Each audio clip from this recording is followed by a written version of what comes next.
네, 안녕하세요. 벨리사스쿨 민법 강사 류호건입니다. 네, 지난번에 이제 1월 달에 또 이제 모의고사 보셨죠? 그래서 지난번에 1월 달에 본 모의고사를 가지고 또 오늘 여러분들 정답률 이제 낮은 문제를 위주로 이렇게 이제 간단하게 설명을 해드리는 시간을 갖도록 하겠습니다.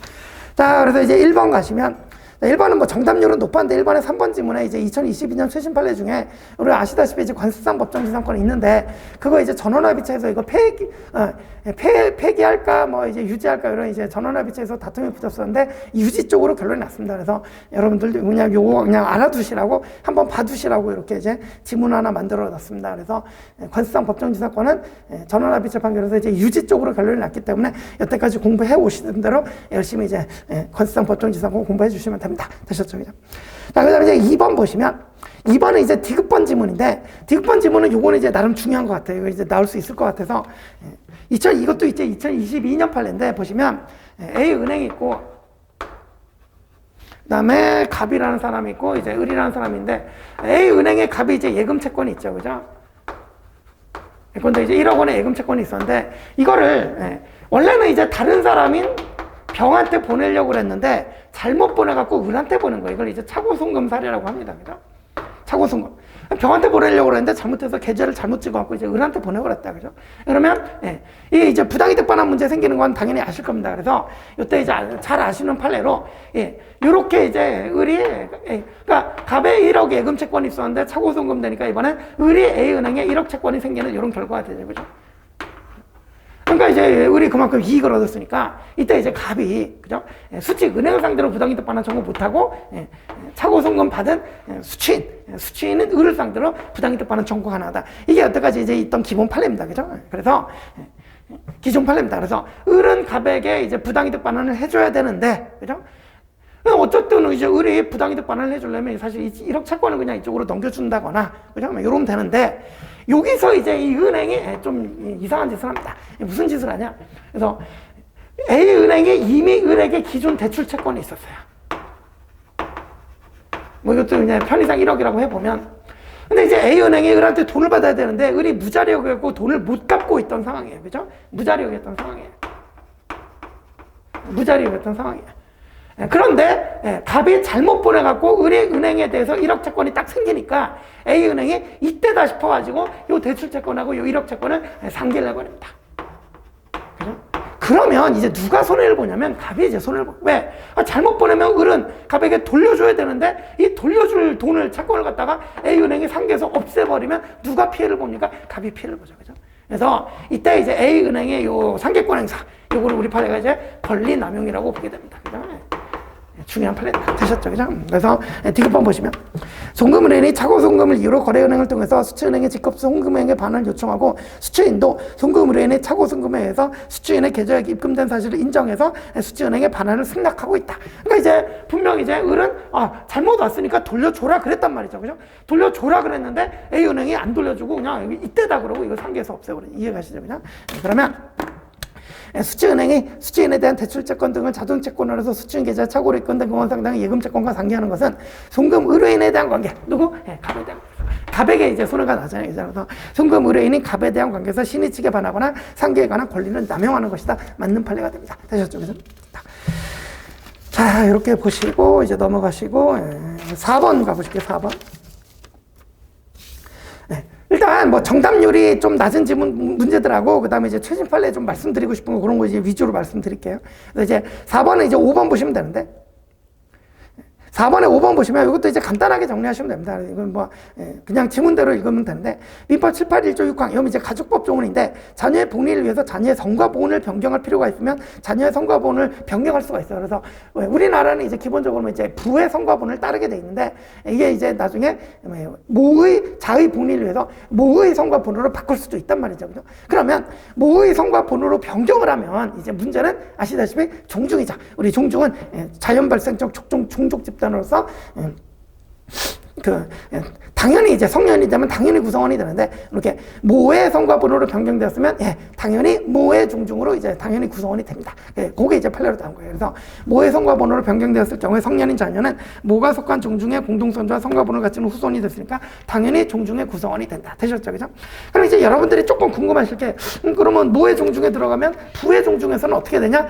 탈퇴됩니다. 판례가, 그러니까 지문은 여기까지 나와 있지만, 4번 이제 해설 좀 보실게요. 4번에 5번 해설 보시면, 제가 이제 손가락 표시 갖고 넣어놨는데, 그래서 해설지, 그죠? 그래서 해설지 5쪽에 이제 5번 해설의 손가락 표시 보시면, 법원의 허가를 받아 모의 성과 변을 따르기로 변경된 자녀는 더 이상 부의 성과 변을 따르지 않아서 부가 속한 중중에서는 탈퇴하게 된다 그랬죠. 그죠? 그래서 동시에 여러 중중의 구성원이 될 수 없다 그럽니다. 그죠? 그래서 부의 중중에서는 탈퇴돼서 동시에 여러 중중의 구성원이 될 수는 없다. 되셨죠? 그죠? 여기까지 좀 봐두시면 되겠습니다. 2022년 판례니까 이렇게 봐두시고. 자, 그 다음에 이제 나머지는 뭐 정답률이 좋아서 넘어가시고 이제 8번 한번 가보실게요. 8번. 자, 8번 문제 보시면 이게 정답률이 45%밖에 안 되네요. 그죠? 그래서 이렇게 보시면 기억번 지문 일단 보실게요. 기억번 지문을 우리 대리인에게는 이제 수령 권한이 있다 이거죠. 그래서 병은 이행기일에 일로부터 이 사건 체결에 관한 대리권 수여받은, 그러니까 체결 대리권 받았죠. 갑에게 대금 1억 원을 지급했으나 갑이 이 1억 원을 을에게 전달하지 않았다. 그러니까 대리인이 돈을 받았는데 아직 본인에게 전달은 안 한 상태입니다. 그죠? 그래서 대리인이 돈을 받아서 본인에게 전달까지 하면 당연히 뭐 좋겠지만 아직 본인에게 전달은 안 되고 대리인이 을이 그냥 이제 1억 원을 수령을 한 상태다. 근데 아시겠지만 대리인, 체결 대리권을 받으면 중도금이나 잔금 수령 권한도 있습니다. 그러면 실제로 을이 갑에게 전달을 안 했다 하더라도 병은 자기 의무 다 이행한 거예요. 수령 권한 있는 을에게 1억 원을 변제를 했기 때문에, 이행을 했기 때문에 자기 이행 다 한 거예요. 그죠? 그러면 갑에게 전달 안 해도 이행이 된 거다. 그죠? 이미 이행 끝났다. 그러니까 이제 갑이 이제 만약에 X부동산 매매 계약이었으면 나중에 병이 갑에게 X부동산 내놔라 그럴 때 갑이 야, 나 아직 1억 못 받았으니까 나도 너에게 X 못 주겠다라고 뭐 항변할 수 있냐 없냐? 당연히 안 되겠죠. 그죠? 왜? 전달은 못 받았지만 이미 대리인을이 받았습니다. 그죠? 그런 취지다. 그게 이제 기억번이었고요. 자, 그 다음에 이제 니은, 디귿, 리을은 여러분 보시면 되고, 이제 미음번 보실게요. 미음번. 미음번 이제 중요한 판례였죠. 그죠? 이거는 노트를 좀 보시면, 제가 이제 노트 자료를 하나 이제 나눠드렸는데, 이제 노트 자료 1쪽을 보시면,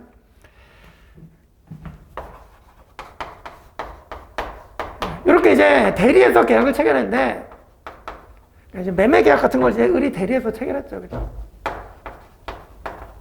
그래서 을이 대리에서 체결했는데, 이 매매 계약과 함께 여기에 손해배상액 예정 붙어 있습니다. 그죠? 이른바 이제 손배 예정 약정이라고 하죠. 그죠? 이 약정이 붙어 있습니다.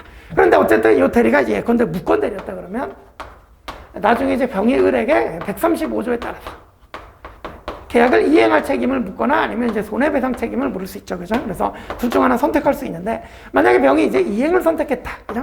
근데 이제 이행을 선택했는데도 을이 이거 이제 X가 갑의 소유다 보니까 이행해 줄 수도 있지만 이행을 못 해줄 수도 있고 뭐 안 해줄 수도 있고. 그죠? 그래서 결국 병이 135조 책임으로 이행 청구를 했는데 이행을 못 하거나 안 해주면 이것도 마찬가지로 손해배상으로 가는데, 문제는 이제 손해배상으로 가서 이제 병이 을에 대해서 몇 조에 따라서 135조에 따라서 병이 을에게 책임을 묻는데, 과연 매매 계약상 달려있던 이 손해배상의 계정이 135조 책임 물을 때도 요게 이쪽에 이제 적용이 되느냐, 이게 문제였는데 우리 판례는 결론적으로 적용이 된다고 봤죠. 그래서 135조 책임 물을 때도 이 손해배상 액수는 손해배상의 예정액에 따라 결정된다는 게 이제 판례입니다. 매우 중요한 판례죠. 그죠? 그래서 미음번 그거죠. 그죠? 그래서 지문은 제가 뭐 이 사건 계약에서 정한 손해배상 예정에 따라 정해질 것은 아니다, 이렇게 틀린 지문으로 만들어놨는데, 요 예정액에 따라서 손해배상액이 결정이 됩니다. 되셨죠? 그죠?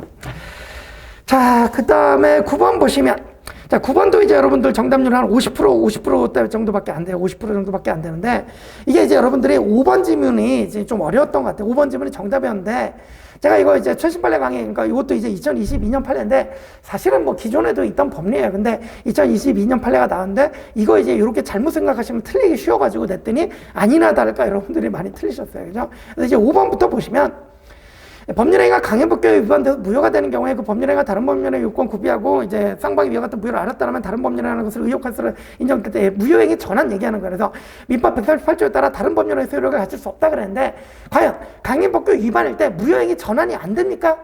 됩니다. 원칙적으로 됩니다. 그죠? 그거 이제 여러분들이 이거랑 헷갈려서 이제 많이 틀신 것 같아요. 뭐냐면 그러니까 강행법규 위반의 경우에는 뭐래냐? 그러니까 이제 그죠? 강행법규 위반의 경우에는 무효행위 추인은 원칙적으로 안 됩니다. 그죠? 그래서 강행법규 위반의 경우에 무효행위 추인은 원칙적으로 안 되는데 무효행위 전환은 원칙적으로 가능하단 말이에요. 그죠? 그러니까 요걸 갖다가 이제 전환이 안 된다 그랬더니 여러분들이 많이 틀리셨다. 그죠? 그래서 강행법규 위반의 경우에도 무효행위 전환은 원칙적으로 가능하다. 판례 원문 좀 보실게요. 그래서 9번에 이제 5번 질문 보실게요. 9번에 이제 5번 해설 보시면 9번에 5번 해설 보시면 밑줄 따라서요. 법률행위가 강행법규 위반돼서 무효가 되는 경우에 그 법률행위가 다른 법률행위의 요건을 구비하고 당사자 쌍방이 이와 같은 무효를 알았다면 다른 법률이라는 것을 의혹할 수를 인정될 때는 민법 138조에 따른 법률행위에서 효력을 가질 수도 있다 그랬어요. 강행법규 위반이지만 무효행위 전환은 가능하다 그랬다면 원칙적으로. 그죠? 되셨죠? 그죠? 조심하시기 바랍니다. 물론 그 뒤에 뭐 밑줄 안 끄였지만 예외적으로 다만 이때 다른 법률을 했을 것인지에 관한 당사자 의사는 그 법률행위가 강행법규 위반으로 무효인 점을 고려하더라도 무효임을 알았더라도 의혹할 수로 평가할 수 있는 가정적 효과로서 당사자가 법률행위 당시와 같은 구체적 사정 아래에 있다고 상정하는 경우에 거래 관행을 고려해서 뭐 이제 신의칙에 비추어 결단을 해서 의미한다. 뭐 됐고 이건 됐고 그 뒤에 다섯째 줄. 이는 그 법률의 경위 뭐 등등등 고려 판단할 것이나 이제 그 결과가 한쪽 당사자에게 일방적인 불이익을 주거나 거기는 밑줄 없는데 밑줄 좀 꺼놓으세요. 그 결과가 한쪽 당사자에게 일방적인 불이익을 주거나 거래관념과 형평에 반하는 것이어서 안 됨을 물론 이러한 전환을 허용하는 것이 강행법규의 입법 취지 및 위반행위에 대한 제재의 의미를 전적으로 부정하거나 무력화시키는 것이어서는 안 된다. 그죠? 그래서 이런 경우에는 이제 무효행위 전환이 안 되는데 원칙적으로는 된단 말이에요. 되셨죠? 그죠? 그래서 정리할게요. 강행법규 위반의 경우에도 원칙적으로 무효행위 전환은 가능합니다. 그런데 이제 예외적으로 이런 전환을 허용하는 것이 제가 이제 밑줄 쳐드린 부분처럼 강행법규 입법 취지 및 위반행위에 대한 제재 의미를 전적으로 부정하거나 무력화시키는 것이면 그러면 안 된다는 것이죠. 되셨죠? 그죠? 잘 정리를 해주시기 바랍니다. 됐다, 그죠? 자, 그러기 넘어가시고 11번 보시면 자, 11번도 뭐 정답률은 괜찮은데 5번에 이제 최신 판례 하나 있죠. 요거는 주의하셔야 됩니다. 그래서 자, 11번 제척기간 문제인데 여러분 아시다시피 제척기간은 시효익 포기가 안 됩니다. 원칙적으로. 그죠? 그래서 제척기간 원칙적으로 시효익 포기 안 되는데 2022년 판례에 예외적으로 제척기간이지만 시효익 포기를 인정한 판례가 하나 나왔어요. 그게 이제 5번 지문인데 이거는 여러분들 상법이긴 하지만 상법 814조 1항이다. 뭐 해상운송인이나 제가 이제 지문에 적어놨는데 해상운송인이나 송화인이나 수화인에 대한 권리 의무에 대한 소멸에 대한 뭐 제척기간인데 요거에 관해서만큼은 우리 판례가 시효익 포기를 인정했어요. 제척기간임에도 불구하고. 그죠? 그래서 이 판례가 일반적으로 제척기간에 모두 다 시효익 포기가 가능하다고 하는 판례는 아닙니다. 그래서 이건 주의하셔야 돼요. 그죠? 그래서 아직도 제척기간에는 일반적으로는 소멸시효익 포기처럼 시효익 포기는 안 됩니다. 그죠? 그래서 우리 제척기간에 시효익 포기가 안 되는데 예외적으로 요 상법 814조 1항 여기서 정한 제척기간 요것만큼은 나중에 시효익 포기가 가능하다는 예외를 하나 설정을 해줬단 말이죠. 그죠? 이렇게 기억을 하시면 됩니다. 되셨죠? 그죠? 됐다. 자, 그 다음에 이제 12번. 자, 12번은 뭐 이것도 이제 뭐 정답률이 뭐 조금 낮았는데 이거 이제 2022년 판례만으로 이제 무슨 문제를 구성을 해본 겁니다. 그죠? 그래서 이거는 이제 노트 1쪽에 두 번째 도해가 있는데 노트 1쪽에 두 번째 도해 보시면 이 사례가 어떤 사례였냐면 이제 갑이 이제 X 부동산이 있었고 을이 이제 근저당권이 있었어요. 근데 이제 갑과 병이 사실 이제 동업관계였어. 동업관계. 그래서 동업관계에서 이제 을에게 채무를 부담하고 이렇게 이제 근저당권을 설정한 거예요. 근데 나중에 이제 동업관계를 청산하면서 이제 여기 갑과 병 사이에 동업관계 청산 약정을 하면서 청산을 하려면 어쨌든 자기가 우리 동업하면서 뭐 생긴 채무는 갚아야 될 거잖아요. 그래서 갑이 병한테 야 내가 X부동산 줄 테니까 이걸 가지고 팔아가지고 이 채무를 변제해라 이렇게 동업 청산 약정이 있은 거예요. 그죠? 그러니까 이제 병은 이걸 팔아가지고 을에게 채무를 변제해야 될 의무를 갑에게 이제 부담을 한 거예요. 그죠? 그래서 이제 병이 팔러 갔죠. 그죠? 그래서 X부동산을 팔러 갔는데 자 이제 정이 사는데 그죠? 매수인인데 살라고 보니까 요 X부동산에 저당권이 설정되어 있으니까 제값 주고 안 사죠. 그죠? 그래서 요 매매대금에서 요 근저당권의 피담보 채권에게 해당하는 부분만큼 공제하고 삽니다. 그죠? 매매대금에서 이제 공제하고 삽니다. 공제했다는 얘기는 뭐 이행인수 했다는 얘기죠. 그죠? 원칙적으로 이행인수로 보니까. 그래서 이행인수하고 X부동산의 건데 1억이면 이게 채무가 뭐 3천만 원이면 3천만 원은 이제 공제하고 그러고 샀단 말이죠. 그죠? 그러면 아시다시피 이제 정이 을에게 직접 3천만 원을 지급해야 되는데, 물론 이행인수다 보면 을에게 직접 정이 채무를 직접 부담하는 건 아닙니다. 그죠? 그래서 을이 정에게 직접 채권을 취득하는 건 아닌데, 어쨌든 정이 이제 을에게 3천만 원을 지급할 의무를 병에 대해서 부담하죠. 그죠? 그래서 이행인수 법리니까. 요때 정이 예컨대 이제 지급기일이 됐는데, 중도금 지급기일이 됐는데, 이거 아직 변제를 안 했단 말이죠. 그죠? 그럼 이제 이행지체가 되죠. 그죠?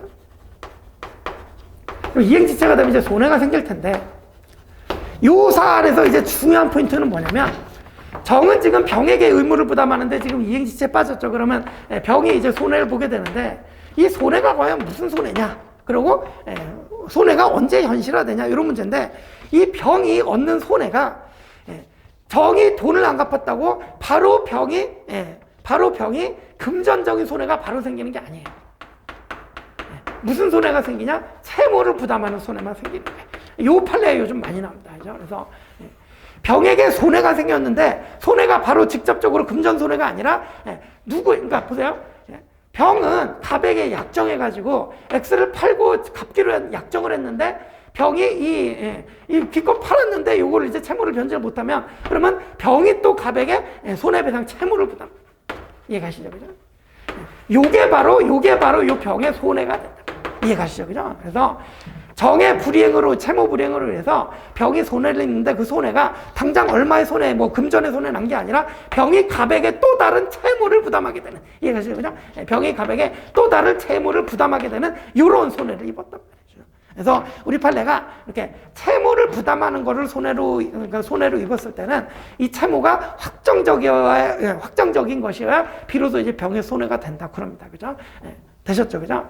그리고 이제 요 판례가 손해액에 대해서는, 그러니까 이제 결국 3천 변제가 안 되니까 을이 이제 돈을, 날짜가 됐는데 돈을 못 갚으니까 이때도 이제 갑은 을에게 이행지체 책임지잖아요.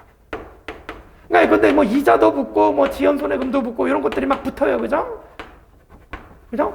그러면 이게 요렇게 이제 추가되는 손해죠. 그죠? 그래서 그냥 제 날짜에 갚으면 3천만 갚으면 되는데, 뭐 지체되고 그러니까 추가되는 이제 금전이 있죠. 요게 이제 갑의 손해가 됩니다. 그럼 이제 병이 부담해야 될 게 요 채무가 되는 거죠. 그죠? 이해가시죠? 그죠? 요런 상황입니다. 자, 그럼 이제 판례 원문을 한번 읽어보실게요. 그래서 이제 12번 해설 가보시면 밑줄 따라오세요. 이행인수 계약의 불이행으로 인한, 우리 해설 12쪽입니다. 12쪽 맨 밑에 보시면. 이행인수 계약 불이행으로 인한 손해배상 범위는 원칙적으로 채무자가 채무의 내용에 따라 이행을 하지 않음으로써 생긴 동상의 손해를 한도로 한다. 매수인이 인수하기로 한 근저당권의 피담보채무 변제해서 원리금이 늘어났다면, 제가 이제 추가되는 손해라 그랬죠. 그죠? 그래서 원리금, 기존 원리금이 있었는데, 이 정의 불이행으로 요 원리금이 늘어났다면, 그 늘어난 원리금이 바로 매수인의 이행인수 계약 불이행으로 인한 통상의 손해액이 된다. 그죠? 그래서 그러니까 이제 늘어난 원리금이 통상의 손해액이 된다. 그래서 손해액은 늘어난 금액이라고 쓰거든요. 그래서 넘어가시고. 그래서 이제 꺽쇠 2번 보시면 굵은 글씨. 이거는 뭐 기존 법리예요. 재무불이행으로 인한 손해배상 조건이 현실적으로 손해가 발생한 때 성립하는데, 재무불이행으로 채권자가 제3자의 재무를 부담하게, 자, 이렇게 나오죠. 정의 채무불이행으로 병이 제3자에게 재무를 부담하는 손해를 입었단 말이죠. 그죠? 요겁니다. 그죠? 그래서 채무불이행으로 채권자가 제3자에 대해서 재무를 부담하게 된 경우에, 채권자가 채무자에게 제3자에 대한 채무액과 같은 금액을 손해배상금으로 청구하기 위해서는 채무의 부담이 현실적 확정적, 그죠? 그래서 이 채무의 부담이 현실적 확정적인 것이어서 실제로 변제해야 될 성질의 것이어야 된다. 그래야 이게 이제 병의 손해로 현실화된다. 그런 얘기입니다. 그죠? 되셨죠?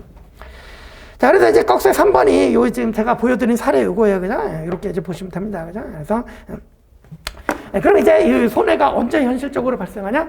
그래서 실제로 병이 이제 갑에게 채무를 부담했는데, 이게 언제 이제 현실화되냐 하면, 이 갑이 이렇게 추가된 늘어난 원리금, 그죠? 이 늘어난 원리금을 얘한테 지급한 경우, 그때 비로소 그러니까 늘어난 원리금을 갑이 을에게 주면 그러면 이제 병은 이제 갑에게 확실하게 이제 채무를 부담하게 된 거죠. 그 시점에 이제 이렇게 요 손해가 현실화된다 그런 얘기예요, 그죠? 그러면 요 손해배상 조건의 소멸시 효 기산점은 손해가 현실화된 시점인 갑이 을에게 원리금을 지급할 때, 그때가 이제 소멸시 효 기산점이 되는 거예요. 되셨죠, 그죠? 그런데 그 이전에 정이 이렇게 이제 원래 중도금 지급기일이었는데 변제 안 했다. 그래서 이행지출 받았다. 요 시점에 병에게 손해가 현실화됐다고 볼 수는 없는 거예요. 되셨죠, 그죠? 그래서 이 손해배상 청구관의 소멸시 효 기산점이 정이 이제 중도금 지급기를 지난 때, 그러니까 중도금 지급기일의 요 지난 때 이제 소멸시 효 기산점 되는 게 아니라 실제로 갑이 을에게 추가된 원리금을 지급한 때, 그때 이제 기산이 된다. 요런 내용의 판례였어요. 되셨죠, 그죠? 자, 그래서 이제 그 문제 가보시면 기역, 니은, 디귿번은 다 이렇게 이제 조금 전에 설명드린 대로 이제 말씀드린 대로 이제 그 판례 원문에 따라 다 맞는 지문이고, 리을번 보시면 정의 중도금 지급기일에 인수 의무를 이행하지 않았다는 사정만으로 곧바로 병에게 손해가 현실적으로 발생했다 볼 수 있으므로 틀렸죠, 그죠? 그래서 중도금 지급기일에 변제 안 했다고 해서 바로 현실화된 건 아니라 그랬어요, 그죠? 그래서 실제로 갑이 을에게 추가된 원리금을 지급한 때, 그때 이제 현실화된다고 그랬어요, 그죠? 그래서 리을번 손해배상 조건 소멸시효는 중도금 지급일기로부터 진행한다 틀립니다, 그죠? 그래서 해설에 이제 가보시면, 그래서 이제 해설에 꺽쇠 3번 해설에 가보시면 밑에서 한 그 8째 줄쯤 보십시오. 정의 중도금 지급기일에 인수 의무를 이행하지 않았다는 사정만으로 곧바로 병에게 손해가 현실적으로 발생한다 볼 수는 없고, 갑이 이자 등을 지급한 때, 그냥 그때 병에 대해서 채무 불이행에 따른 손해배상 조건을 갖게 되면 그때 병에게 정해된 인수계약 불이행에 따른 손해가 현실적으로 발생했다고 볼 수 있으므로, 따라서 병에게 손해가 현실적으로 발생한 시점을 심리해서 소멸시효가 완성된 여부를 판단해야 된다. 그죠? 요 시점, 지급한 시점, 그죠? 그게 이제 기산점이 된다고 했죠, 그죠? 되셨습니다. 그래서 이제 이 판례에서 이제 그 판례 원심이 중도금 지급기일 기준으로 소멸시효 계산했는데 이게 틀리다고 본 거예요, 그죠? 그래서 원심 판결을, 그러니까 중도금 지급기일부터 진행하다는 원심 판결을 파기한 사례입니다. 되셨죠, 그죠? 이렇게 보시고. 자, 그 다음에 이제 쭉쭉 넘어가셔서 이제 22번 가십니다. 22번. 자, 22번도 이제 뭐 한 68% 정도 정답률 나왔는데, 이제 요것도 이제 주의하셔야 돼. 이게 1번, 2번 지문이 이제 제가 이제 작정하고 이렇게 된 건데 뭐냐면, 여러분들이 유치권의 불가능성을 좀 오해하시는 분들이 있다. 그죠? 그래서 읽어보시면. 1번, 민법 321조는 유치권자는 채권 전부의 변제를 받을 때까지 유치물 전부에 대해 권리 행사할 수 있다. 이게 불가능성이죠. 그죠? 그래서, 뭐 이제 그 유치물 전부를 담보로 하고, 이와 같은 유치권의 불가능성은 그 목적물이 분할 가능하거나 수개의 물건인 경우에도 적용된다. 뭐 이제 기존의 판례 있던 거고. 그래서 2번을 보시면, 자, 제가 이제 함정을 좀 파봤는데, 하나의 채권을 비담보 채권에서 여러 필지 토지에 대해서 유치권을 취득한 유치권자가 그중 일부 토지에 대해서 선관주의 의무를 위반했다. 그럼 아시다시피 이제 유치권자가 선관주의 의무 위반하면 유치권 소멸 청구 당하는데, 지금 일부 필지 토지에 대해서만 선관주의 의무 위반했단 말이죠. 그래서 제가 유치권의 불가능성을 해서 모든 필지 토지에 대해서 소멸 청구가 가능하다, 이렇게 이제 함정을 팠는데 많이 넘어오셨어요, 그죠? 넘어오시면 안 되는데, 그죠? 왜? 이거는 유치권의 불가능성을 오해하면 이렇게 되는 거예요, 그죠? 우리 유치권의 불가능성이라는 게 뭐냐면, 그러니까 이제 지금 이제 유치권에 X도 있고 Y도 있고 뭐 Z도 뭐 이렇게 이제 모든 거 다 유치권 가지고 있다, 그죠? 이때 유치권의 불가능성이라는 뭐냐면, X가 없어져도 Y, Z만으로도 나머지 채무 전액을 담보한다. 요게 불가능성이에요, 요게. 그죠? 이해 가시죠, 그죠? 이게 불가능성이에요. 그래서 하나가 없어져도 나머지 유치 목적물들로 그 남아있는 채무를 전액을 담보한다. 이게 불가능성이라고, 그죠? 그러니까 이 유치권의 불가능성은 누구한테 유리한 거냐면, 유치권의 불가능성은 누구한테 유리하냐면 유치권자에게 유리한 거예요. 유치권자에게 유리한 게 이제 불가능성이에요, 그죠? 그런데 조금 전에 말씀드렸듯이 이 X에 관해서 유치권자가 선관 의무 위반했다 그럴 때, 이거 위반했다고 이거를 다 소멸 청구할 수 있다 그러면 유치권자에게 불리해요, 그죠? 이건 불가능성의 취지가 아니란 말이에요. 이해 가시죠, 그죠? 그래서 우리 판례는 거꾸로 이제 유치권의 불가능성 때문에 이렇게 이제 X에만 선관주 의무 위반이 있을 때, 요 X에 대해서만 소멸 청구 가능하고 Y, Z에 대해서는 소멸 청구가 안 된다. 요렇게 본 게 이제 우리 판례다. 되셨죠, 그죠? 매우 중요한 판례입니다. 조심하셔야 될 판례이기도 하고. 되셨죠, 그죠? 이렇게 이제 정확히 이해를 해 주시기 바랍니다. 되셨다, 그죠? 그래서 22번의 해설 좀 보시면, 그래서 해설지 22쪽 가시면 22번에 1번, 2번 해설이 있는데, 그 이제 밑줄 따라오세요. 유치물은 각 부분으로서 채권의 전부를 담보하고 이와 같은 유치권의 불가분성은 그 목적물이 분할 가능하거나 수개 물건의 경우에도 적용되며, 꼭세 2번 내려가시면 밑줄. 하나의 채권을 피담보 채권에서 여러 필지 토지의 유치권을 취득한 유치권자가 일부 필지 토지에 대해서 선관주의무를 위반하였다면 특권에서 주문한 위반행위가 있었던 필지 토지에 대해서만 유치권 소멸 청구가 가능하답니다. 그죠? 그래서 이때 이것만 소멸 청구 가능하지 전부 소멸 청구 가능하다 그러면 틀립니다. 그죠? 그래서 이거는 중요하다. 그죠? 되셨죠?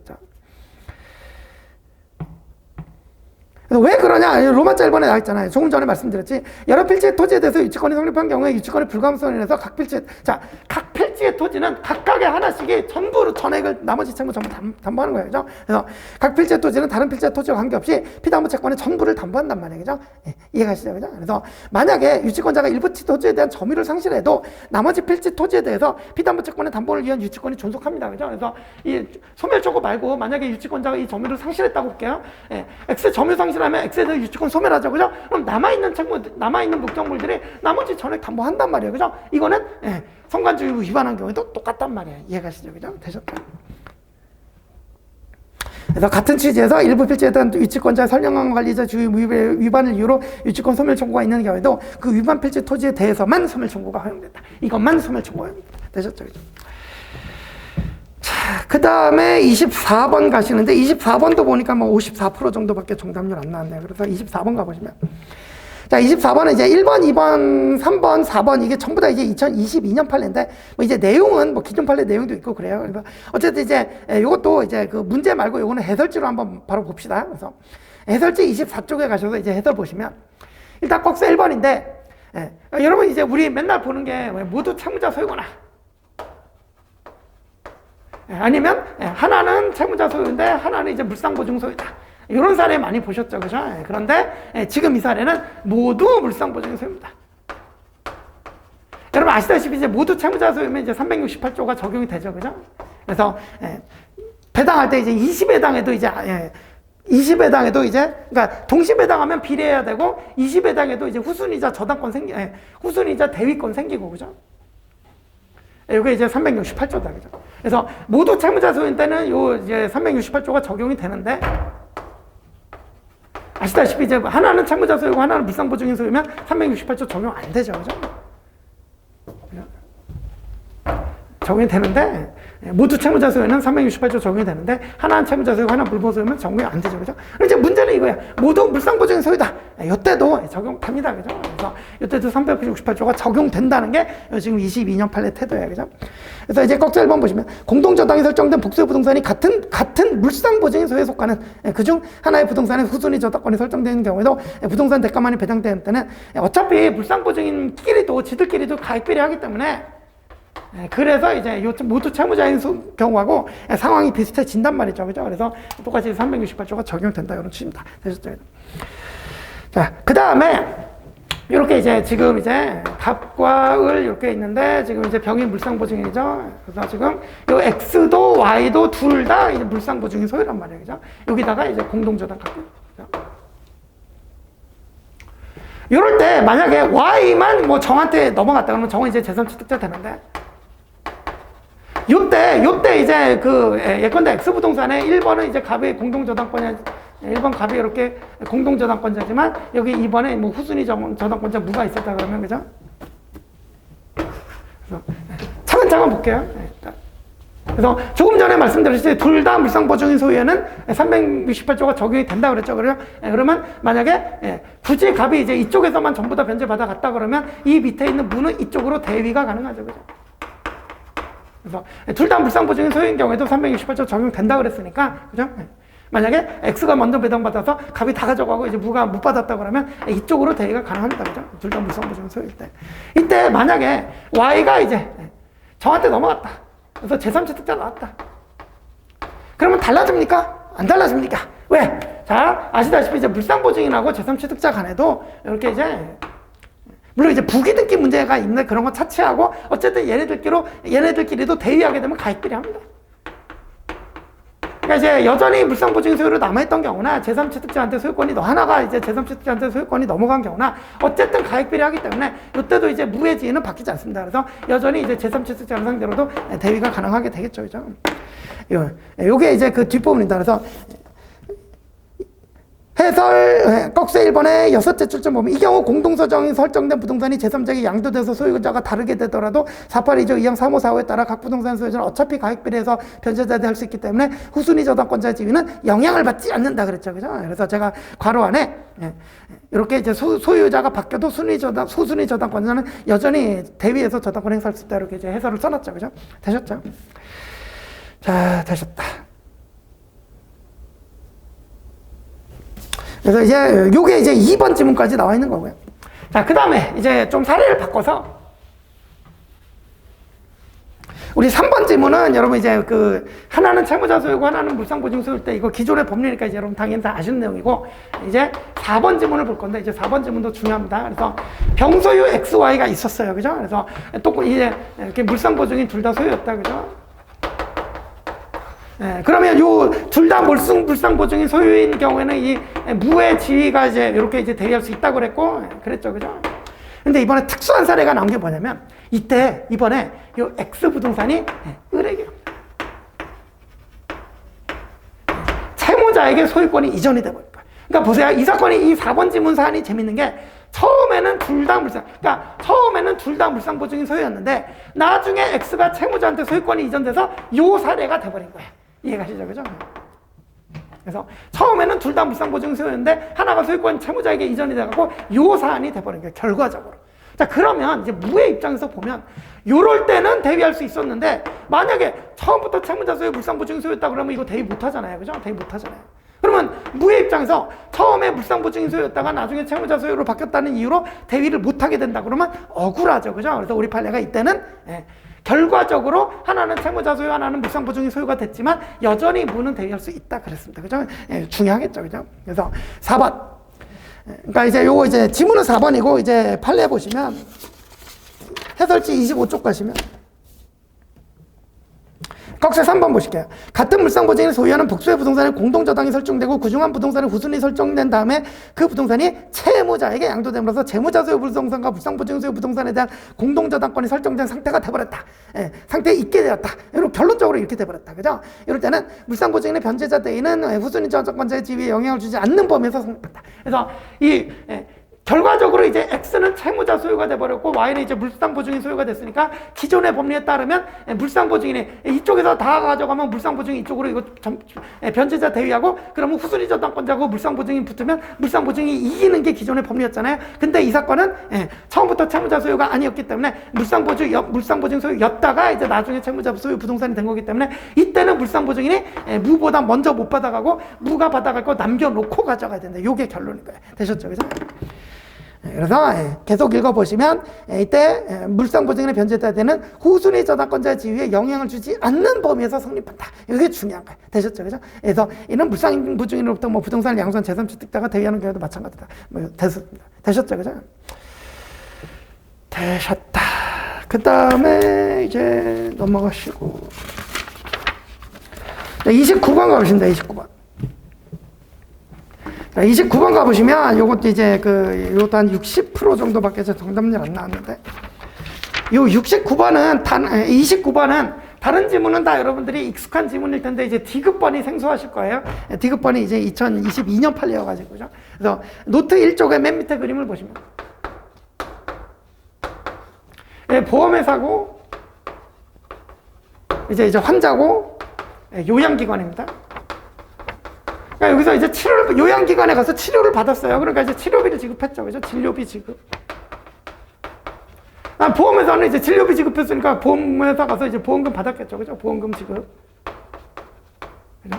근데 이제 요즘 문제 많이 되는데 이제 이른바 나이롱 환자라고 그러죠. 그죠? 아프지도 않은데 괜히 가갖고 막 진료받고, 그죠? 결국 진료비가 괜히 준 거예요. 그래서 이게 무효여가지고. 그죠? 을과 병사의 진료 계약이 무효여가지고 안 줘도 될 진료비를 지급한 거예요. 그죠? 그러면 각각 반환청권 생기죠. 그죠? 을은 안 줘도 되는 안 줘도 되는 진료비를 줬으니까 이제 부당이득 반환청권 생기고 갑은 또 안 줘도 되는 보험금 줬으니까 또 이제 부당이득 반환청권 생기고. 그래서 이제 갑이 을을 대위해서 이렇게 이제 청구를 한 사안인데, 이때 이제 대위가 되냐 안 되냐 문제, 여러분 잘 아시다시피 이제 대위를 하려면 보전의 필요성이 있어야 되는데, 보전의 필요성이 이제 금전 채권이면 채무자의 무자력의 형태로 나온다. 근데 이제 금전 채권이 아니라 특정 채권이면 뭐냐, 밀접 관련성이 있으면 된다, 이런 얘기예요. 그래서 원칙적으로 이게 금전 채권이면 무자력이에요, 채무자가. 그죠? 근데 지금 보니까 갑이 보험금 지급한 거 부당이득 반환 청구니까 금전 채권입니다. 그런데 여러분 아시다시피 여러분 너무 잘 아시다시피 금전 채권이면 원칙적으로 채무자가 무자력이 되는데 금전 채권임에도 불구하고 무자력이 불리하다는 판례들이 있어요. 이런 예외 판례들이 있죠. 그죠? 바로 보시는 제가 이제 지문에 일부러 넣어놨는데, 그 29번에 니은 지문 있잖아요. 요게 여기에 해당하는 판례. 그죠? 그래서 니은번 먼저 보시면, 수의민이 가지는 민법 688조 2항 전단소정의 대변제청권, 이건 알고 계셔야 남기가 돼 있어야 돼요. 그죠? 이 대변제청권은 통상의 금전채권과 다른 목적을 갖는 것이기 때문에 수의민이 이 대변제청권을 보존하기 위해서 위의민의 채권을 대위행사하는 경우는 채무자의 무자력을 요건을 하지 않는다. 이거 예외가 있다. 그죠? 금전채권임에도 불구하고 채무자의 무자력이 필요 없다는 거예요. 그죠? 요거 이제 제가 이제 그 대변제청권 사례 넣어놨는데, 아시다시피 임대차 사례 하나 더 있죠. 그죠? 알아야 되는 거 하나 더 있습니다. 그죠? 이건 이제 잘 아실 테니까 됐고, 어쨌든 지금 이 사례에서도 그래서 이게 금전채권인데 이쪽이냐가 문제가 된 사건이에요. 그래서 이 사건도 이제 반대 의견이 있었는데, 반대 의견은 야, 이거 줘서 이거 줬고, 그래서 이게 무효해서 부당이득 반환 청구 생기니까 요 둘 간에 밀접 관련성이 있다는 거야. 그러니까 이때는 이제 금전채권이지만 무자력이 필요 없는 이쪽으로 가야 된다 그랬는데, 이게 반대 의견. 그래서 제가 이것도 이제 반대 의견의 내용을 이제 틀린 지문으로 출제한 거예요. 우리 다수 의견은 이때 이제 밀접 관련성 없다 그랬어요. 그래서 결국은 원칙대로 뭐다, 이거 금전채권이니까 을의 무자력이 필요하다, 이렇게 원칙대로 간 사건이에요. 되셨죠, 그죠? 이렇게 정리하시면 됩니다, 그죠? 그 다음에 넘어가시고, 그 다음에 34번 가실게요. 34번도 정답률은 70% 정도밖에 안 나는데, 34번에 2번 보시면, 이것도 이제 2022년 판례예요. 그죠? 이것도 나름 중요한 판례입니다. 그죠? 그래서 이것도 이제 노트 좀 보고 보실게요. 노트 이쪽에 가시면, 그러니까 이게 논리적 전제가, 일단 이거는 판례 원문부터 좀 읽고 갑시다. 그래서 해설지에 34번에 2번 해설 먼저 보시면,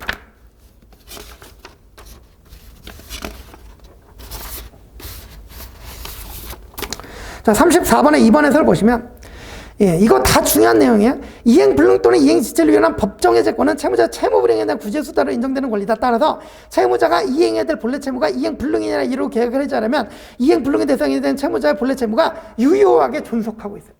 이거는 기본입니다. 저도 이제 기본하기 때문에 맨날, 자, 채무 불이행은 계약의 유효를 전제로 한다, 맨날 말씀드립니다. 그러니까 채무 불이행이 되려면 계약의 유효하고 의무가 있는데 그걸 불이행해야 채무 불이행이잖아. 근데 계약이 무효예요. 의무 자체가 없어요. 의무가 없는데 무슨 불이행입니까? 이해 가시죠? 그죠? 그래서 채무 불이행은 계약의 유효와 그 권리의 존재를 전제로 하는 거야.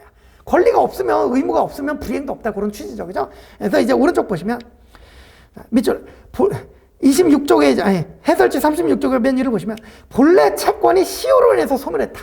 아시다시피 소멸시효는 소급표가 있어가지고 소멸시효 완성되면 기산일로 소급해서 채권이 없어져 버립니다. 이해가시죠? 그죠? 그래서 쉽게 얘기해서 갑이 을에게, 그죠? 무슨 의무를 부담하고 있는데, 이 의무가, 그죠? 갑이 을에게 뭐 계약상 무슨 의무를 부담하고 있는데, 이 의무가 소멸시효 완성돼서 없어져 버린 거예요.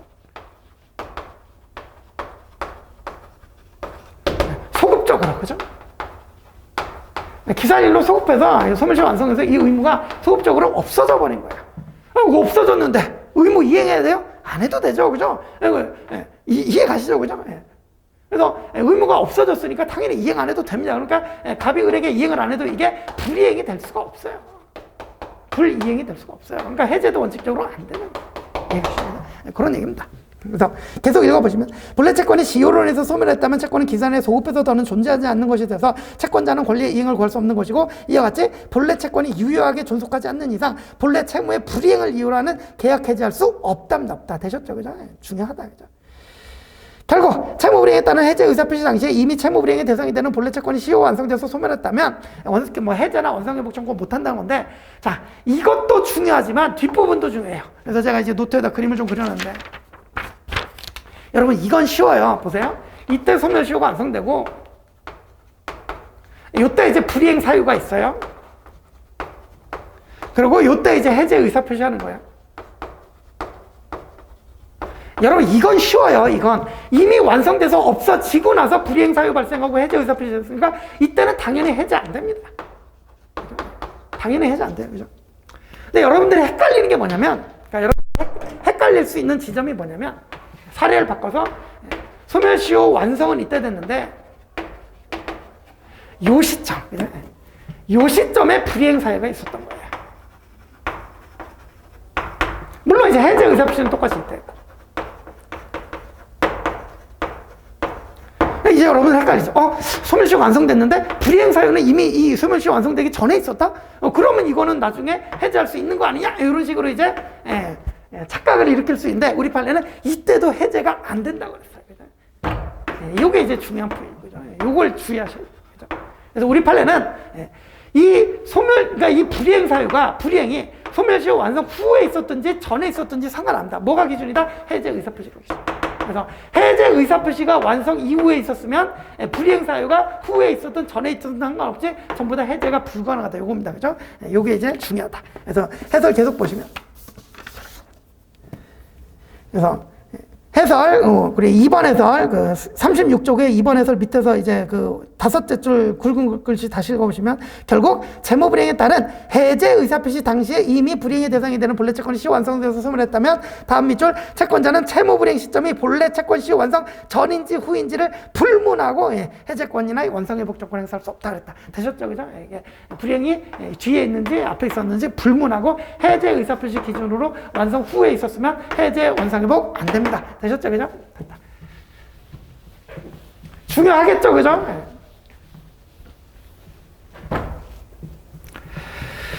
자, 그 다음에 넘어갔어.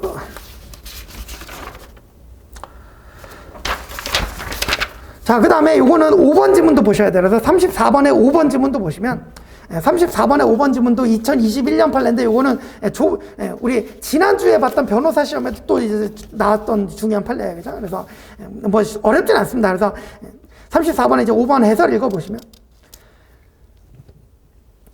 꺽쇠 1번 보실게요. 계약의 합의에 따라 해제되거나 해지된 경우에는 상대방이 손해배상을 하기로 특약하거나 손해배상 청구를 유보하는 의사표시를 하는 등 다른 특별한 사정이 없나 채무불이행으로 인한 손해배상 청구할 수 없다. 아시죠? 그죠? 이건 기본입니다. 그래서 여태까지 시험 무지하게 나와 있고, 그죠? 그런데 이제 꺽쇠 2번 보시면, 그러다 보니까 이제 밑에서 셋째 줄 합의 해제 당시를 기준으로 판단해야 되는데, 원래 계약에 있는 위약금이나 손해배상에 관한 약정은 그 계약 내용이나 당사자 의사표시 비추어 합의해제 경우 적용되다고 볼 만한 특별한 사정이 없는 이상 합의해제의 경우에까지 적용되지 않는다. 되셨죠? 그죠? 그래서 이 원래 계약에, 갑과 의사의 원래 계약에 이게 이제 손배 예정이 붙어 있어요. 그죠? 근데 이제 나중에 갑과 을이 이걸 합의해제라는 게 중요한 포인트예요. 그죠? 합의해제하는 경우에 과연 이제 합의해제하는 경우에 과연 손해배상액 계정이 적용이 될 것이냐? 당연히 적용 안 되죠. 왜? 합의해제는 아시다시피 이제 551조가 적용이 안 됩니다. 그래서 합의해제의 경우는 원칙적으로 손해배상 청구를 따로 못하는 게 원칙이에요. 그러다 보니까 원래 계약했던 손해배상 계정이 적용되지 않는 게 원칙이라고 그죠? 물론 예외적으로 합의해제의 경우에도 이 합의 안에 손해배상 약정이 있다, 그런 특별한 사정이 있는 때는 손해배상 청구할 수 있는데, 그때는 뭐 예외가 될 수 있다 판례 얘기하는 거고. 되셨죠? 그죠? 그래서 원칙적으로 이제 원래 계약에 붙어 있던 손해배상의 계정은 합의해제 해지의 경우에까지 적용되지는 않는다. 되셨죠? 그죠? 다만 중간에 그 특별한 사정 나오죠? 그것이 계약 내용이나 당사자 의사표시에 비춰 합의해제 해지의 경우에도 적용된다고 볼 만한 특별한 사정이 있으면 그때 뭐 예외고. 되셨죠? 그죠? 되셨고, 넘어가시고 이제 35번 보시죠.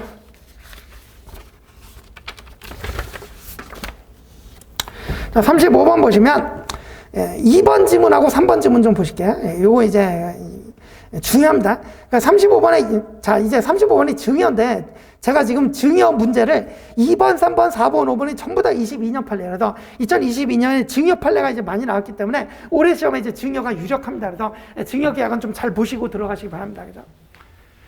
그래서 이제 35번에 2번에 이 판례는 기존에 너무 유명한 판례고 잘 아시는 판례여서 상대 부담 있는 증여에서 부담 의무 있는 상대방이 자신의 의무를 이행하지 않을 때는 아시다시피 558조가 적용이 안 되기 때문에 이미 이행돼 있더라도 증여계약을 해지할 수 있다. 잘 아시죠? 그죠? 이것도 이제 노트 좀 보실게요. 그런데 2022년에 이제 3번 지문 판례가 나왔는데 이것도 이제 해설 보고 가실게요.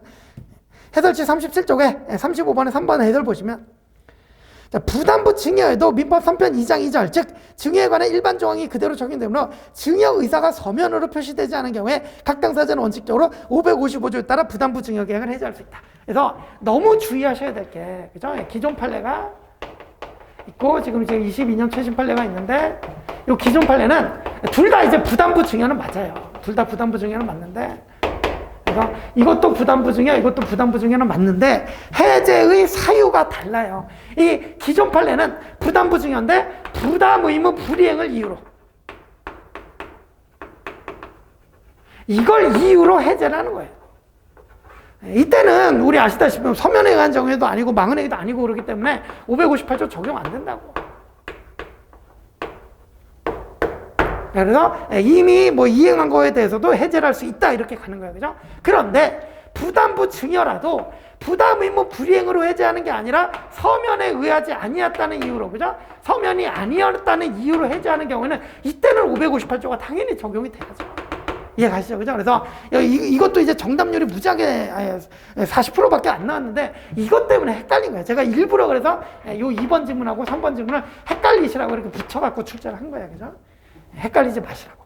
예, 그죠? 그래서 부담부 증여를 부담 의무 불이행을 이유로 해제할 때는 이때는 558조 적용 안 돼요. 그래서 이행된 경우에도 이미 이행된 경우에도 해제 가능하다. 하지만 아무리 부담부 증여라도 부담 의무 불이행이 아니라 서면에 의하지 아니었다는 이유로 해제하면 이때는 이거는 당연히 558조 적용된다. 그러면 이미 이행된 부분은 이미 이행이 있다 그러면 이제는 해제가 불가능합니다. 조심하셔라. 이제 나오면 이제 이렇게. 그죠? 제가 이제 문제까지 만들어서 이렇게 연습시켜 드리는 거예요. 그죠? 그리고 이때 이제 중요한 포인트가 또 하나 있는데, 이때 이 이행이 증여계약 자체의 이행만 말하는 게 아니에요. 그죠? 증여 자체의 이행만 말하는 게 아니라 부담만 이행이 돼도 부담만 이행이 돼도 우리 판례는 이거 이행이 됐다고 봐도 해제 불가능하다 그랬단 말이에요. 이것까지 챙겨 두셔야 돼요. 되셨죠? 그죠? 자, 이제 노트 다 이제 정리해드렸으니까 노트 2쪽에 제가 정리해드렸어요. 그죠? 됐죠? 그래서 이제 35번에 3번 해설 보시면 부담부 증여도 이렇게 이제 증여 일반 적용되니까 둘째 주 증여 의사가 서면으로 표시되지 않은 경우에 다음 줄 555조에 따라 부담부 증여 계약을 해지할 수 있다. 이때 555조에 따라서 해지하는 거니까 558조가 적용된다 그랬죠. 그래서 그죠? 근데 이제 다섯. 그러나 부담부 증여 계약에서 증여자의 증여 이행이 완료되지 않았더라도 수증자가 부담의 이행을 완료한 경우나, 그러니까 증여 계약 자체가 이행은 안 됐지만 부담은 이미 이행이 돼버렸다. 그죠? 그러면 이미 이행이 됐으니까 이제 더 이상 해지 못하다. 그래서 맨 밑에 줄 각 당사자가 서면에 하지 않은 증여임을 이유로 증여계약 전부 또는 일부를 해지할 수는 없다 그랬습니다. 되셨죠? 그죠? 왜? 부담이 이미 이행이 됐으니까. 그죠? 되셨죠? 2번, 3번은 반드시 비교해서 잘 정리해 놓으시기 바랍니다. 그 다음에 이제 4번 질문은 뭐 이거는 쉬워요. 그냥 뭐 2022년 판례인데 우리 망은행위에서 범죄행위가 있어야 된다는데 우리 판례는 이 범죄행위가 민법상 범죄행위니까 형법상이랑 다르다. 그죠? 그래서 범죄행위로 형사처벌을 받을 필요까지는 없다 그랬어요. 그죠? 그래서 형법상 형사처벌 안 받아도 우리 민법상 범죄행위에는 해당이 될 수 있다. 그런 취지죠. 그죠? 그래서 이제 4번 맞고. 그죠? 5번. 우리 아시죠? 이제 유증에, 그죠? 사인증여의 경우는 유증에 관한 규정 준용하는데 아시다시피 이제 뭐 방식에 관한 규정은 준용 규정에도 불구하고 이제 준용되지 않는다 이런 판례 있고요. 다만 이제 이 2022년 판례는 유증의 철회에 관한 규정은 사인증여에도 준용된다 이렇게 이제 판례가 나왔습니다. 요거 이제 뭐 간단하게 정리해 두시면 됩니다. 되셨고.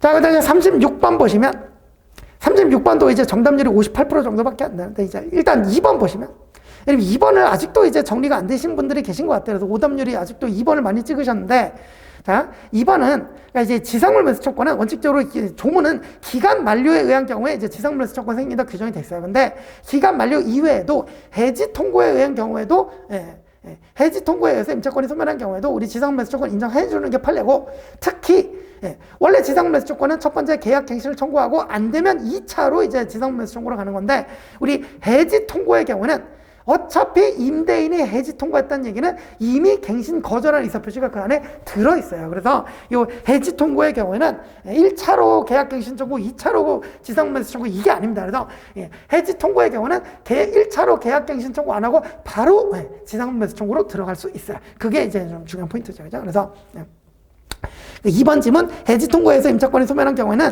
임차인의 계약갱신 청구 유무에도 불구하고 인정된다. 맞습니다. 그죠? 그래서 계약갱신 청구 안 하고 바로 지상매수 청구해도 됩니다. 해지 통고에 되셨죠. 그죠? 자, 그 다음 이제 3번, 5번. 요것도 이제 중요한 부분이죠. 그래서 3번, 5번인데 이것도 이제 노트에 써놨습니다.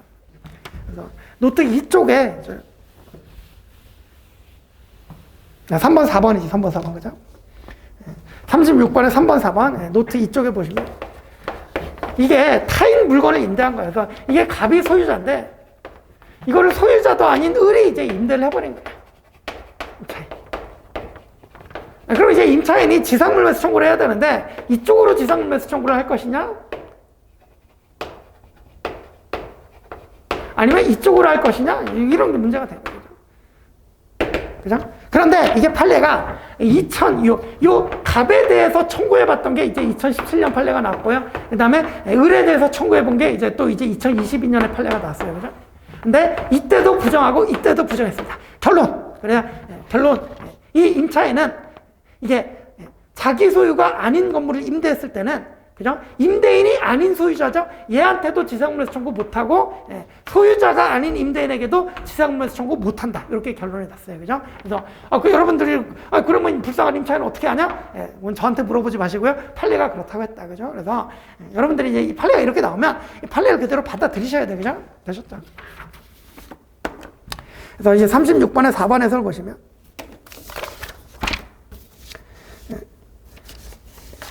자, 일단 3번 해설 먼저 보실게요. 해설지 38쪽에 3번 해설 보시면 토지 소유자가 아닌 제3자가 토지 임대인을 한 경우에는 제3자가 토지 소유를 적법하게 대리하거나 토지 소유자가 제3자의 무권 대리인을 추인한 등으로 임대차 계약 효과가 토지 소유에게 귀속되었다면 토지 소유자가 임대인으로서 지상매수의 상대방이 된다. 그러나 제3자가 임대차 계약의 당사자로서 토지를 임대했다면 토지 소유자가 임대인의 지위를 승계했다는 등의 특별한 사정이 없는 한 임대인이 아닌 토지 소유자는 직접 지상매수 청구의 상대방이 될 수는 없다. 그래서 2017년 판례에서 이 임대인이 아닌 소유자는 원칙적으로 지상매수 청구 상대방이 될 수가 없다. 그죠? 그래서 이쪽으로 지상매수 청구 못 한다. 그죠? 다만 아시다시피 이쪽에서 이쪽으로 임대인 지위가 승계된다. 임대인 지위가 승계되면 그때는 이제 임대인인 소유자가 되잖아요. 그러면 예외적으로 이때도 이제 지상매수 청구가 가능해지겠죠. 그죠? 예외고, 그죠? 자, 그 다음에 39쪽에 4번 해설 보시면 건물의 소유를 목적으로 한 토지 임차인이 지상물매수 청구에서 상대방은 원칙적으로 임차권 소멸 당시 소유자, 요게 이제 요 표현 보세요. 지상물매수 청구의 상대방은 원칙적으로 임차권 소멸 당시 토지 소유자인 임대인이에요. 토지 소유자인 임대인. 그러니까 소유자 앤드 임대인이어야 돼. 판례가 그렇게 얘기해요. 토지 소유자인 임대인이 상대방이 될 수 있는데 이 사건에서는 소유자이지만 임대인이 아니고 이 사건에서는 임대인이지만 소유자가 아니고 그러니까 이제 안 되는 거예요. 되셨죠? 그죠? 자, 그래서 토지 소유자가 아닌 제3자가 토지를 임대한 경우에 임대인은 특별한 사정이 없는 한 지상물매수 청구의 상대방이 될 수 없다. 되셨죠? 자, 그러고 넘어가서 이제 38번 보시면 38번.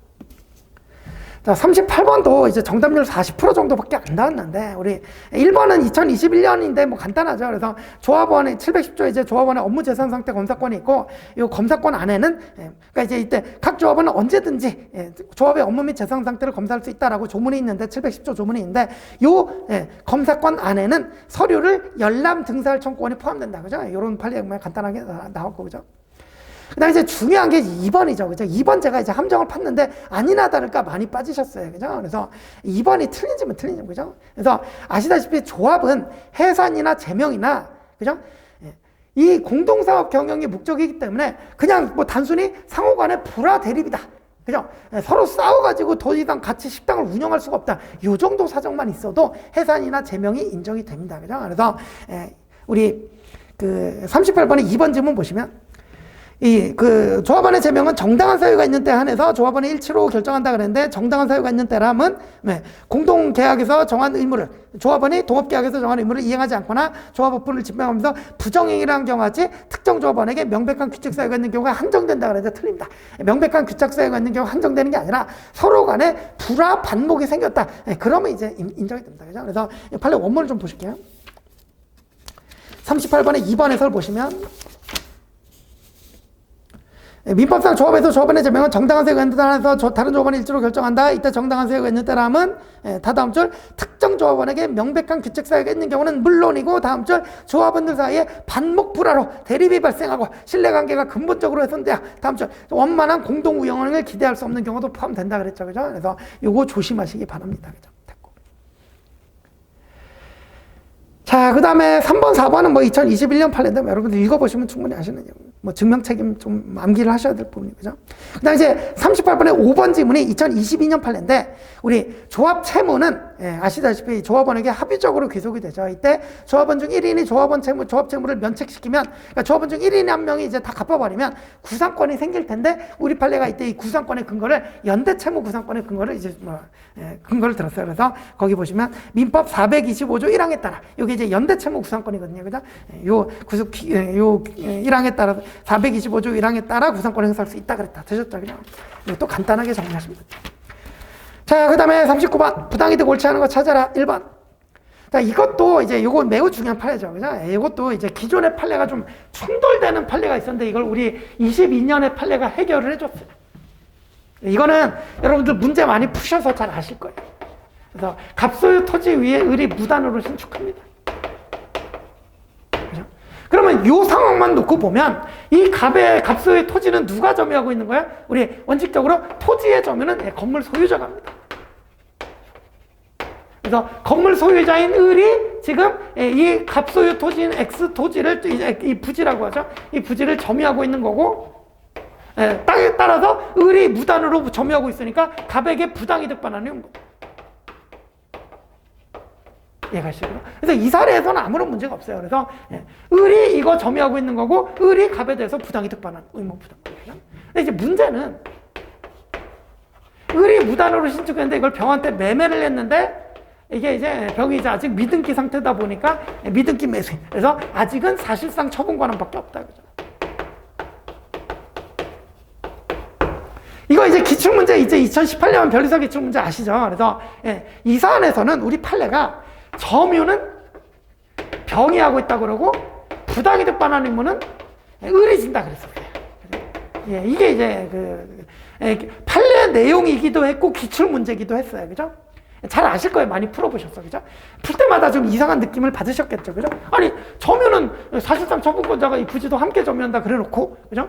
부당이득 반환 의무는 사실상 처분권자 있는지 여부와 상관없이 건물 소유자 을이 부담한다. 이렇게 이게 기존 판례 태도였잖아요. 그죠? 그래서 여러분들이 이제 질문도 많이 하고 저 질문 많이 받고 그랬는데, 판례가 2022년 판례가 정리를 해주죠. 이때 부당이득 반환 의무는 을만 부담하는 게 아니라 병도 부담한다. 그리고 둘 간의 관계는 부진적 연대다. 이렇게 해결해 줍니다. 되셨죠? 그죠? 이게 이제 2022년 판례 내용이다. 그래서 이 판례 내용대로 이제 판례 읽어보시고 문제 풀어보시면 되겠습니다. 되셨죠? 그죠? 자, 그래서 이제 저 이 판례 나오고 너무 시원하더라고요. 해결을 해줬어요. 그죠? 되셨죠? 자, 이렇게 이제 1월 시험을 이렇게 이제 또 정리를 한번 해봤습니다. 그래서 나름 중요한 내용, 최신 판례 내용도 우리 바로 이제 출제될 수 있는 부분 위주로 설명을 드렸으니까 혹시 이제 시험에 출제가 되면 정확하게 이제 맞춰주시면 되겠습니다. 자, 그러면 이제 우리 모의고사가 대장정이었죠. 6월부터 시작해서 1월까지 지금 정말 많은 모의고사를 치렀는데 그만큼 이제 열심히 이제 하신 수험생들 도움이 되리라고 생각하고 우리 여러분들 이제 모두 좋은 결과 얻으시기 바랍니다. 그러면 다음 기회가 있으면 또 다음에 뵙겠습니다. 수고하셨습니다.